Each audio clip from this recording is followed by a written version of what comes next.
Alright, welcome back. Again, this is a very rough rendition of what you would need for the AWS D1.1 bending fixtures. One of the alternatives anyways, and so what I've gone ahead to do is I'm using this piece for a flat to butted both these end pieces up. I decided to go full length with them just because the difference is more or less just cutting them in half on the saw, so there's one less cut. And so I clamped this piece in where it needs to be, and then I'm going to go ahead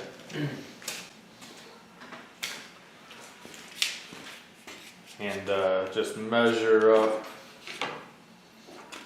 between them. And when I say rough, I mean it's just, I guess I could probably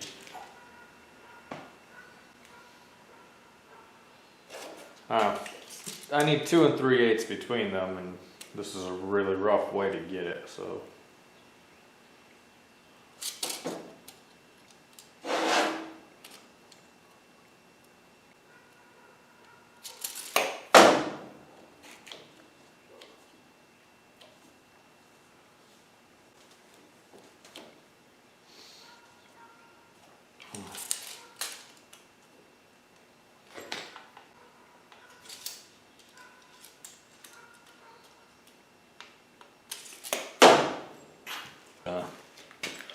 Set these up for 2 3/8.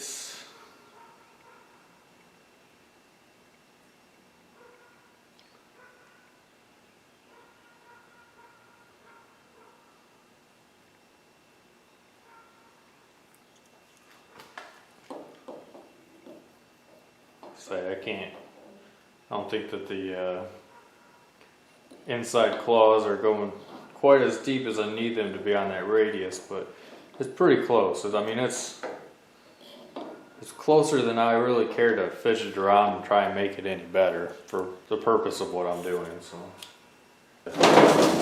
refixture or anything, I'm thinking I want to just maybe try and get some tacks on there and then take it apart and clean it up real good and then put it together and weld it up. So I'll be doing that. That's the option I'm going to take.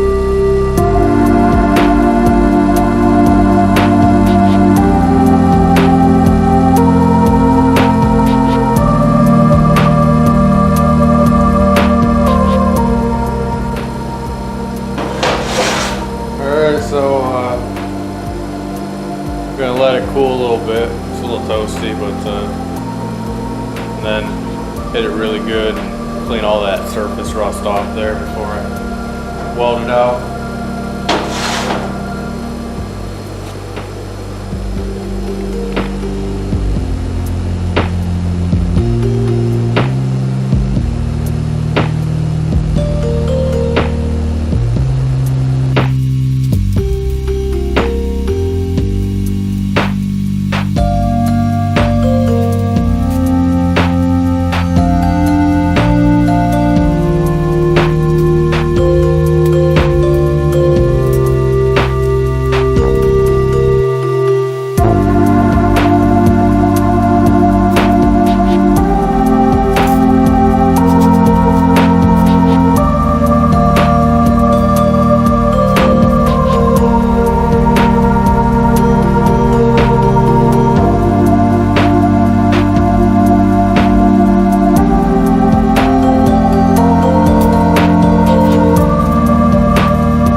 and it just really couldn't handle it, couldn't keep a good tip.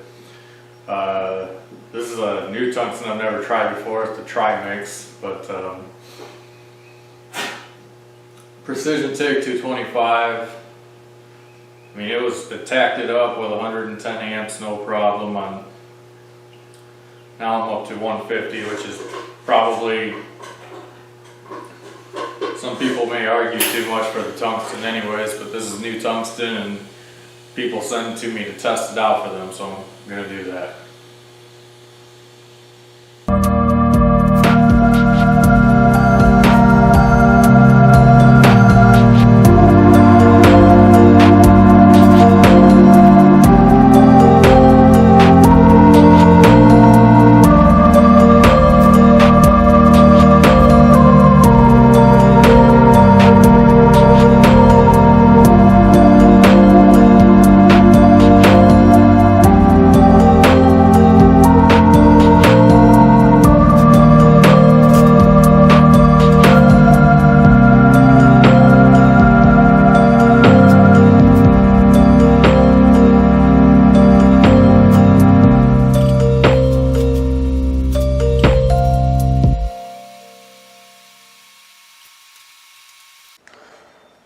Alright, so went ahead and welded out my bottom die.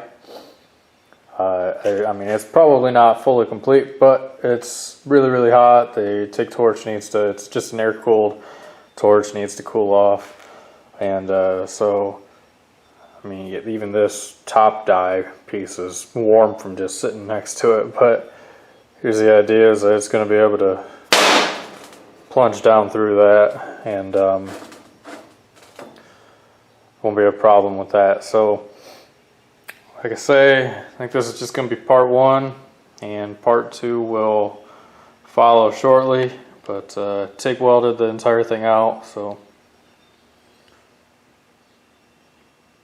all in all it's alright. So thanks for watching, and look forward to seeing some of the samples that I can bend with this thing, and part two also.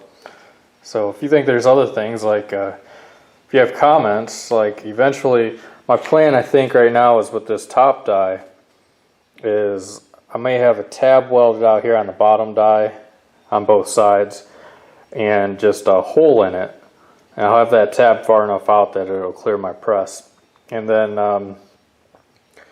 so then on the top die I'll have, I don't know, 1/2 inch or 3/4 inch rods that go as guide pins more or less through those holes, and then this being obviously the die part. And I'm probably looking, if anybody knows of a source for springs. 2 springs, they'll have to be able to compress into about, I mean, I want them to be able to lift the die clear of this back up, so I don't, that's probably 6 inches, 7 inches, and compress down to probably 2.5 inches or less, 2 to 2.5 inches of compression probably, that they have to be able to compress down into that space and be able to lift probably 30 pounds, if that. But so if anybody knows of good spring sources, go ahead and leave me a thing in the comments. That would be appreciated.